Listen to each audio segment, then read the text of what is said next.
Kung mapapansin natin sa examples, karamihan dito ay negative. Kung meron mang positive, simpleng comment lang ito. Pero tignan nyo yung mga negative.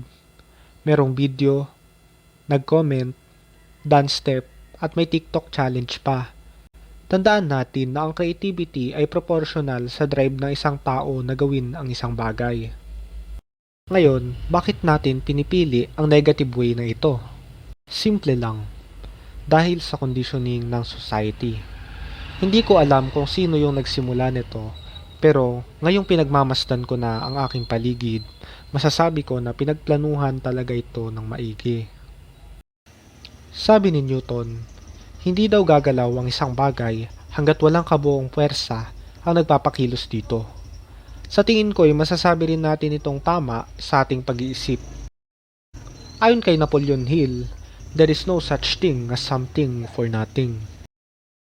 So conditioning from society.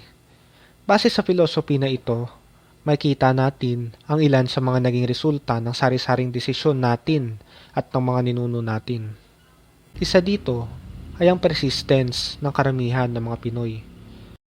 Kung mapapansin natin, isa sa mga sinasabing problema natin ay ang kawalan ng drive para gawin ng isang bagay hanggang matapos natin ito. Sa aking pamumuhay at pag-oobserba sa aking sarili at ibang tao, nakita ko na madalas tayong sumusuko sa ating mga pangarap. Kung mahirap ang isang bagay, gawin na lang ang madali. Kung matatagalan pa bago matapos, bukas na lang gawin.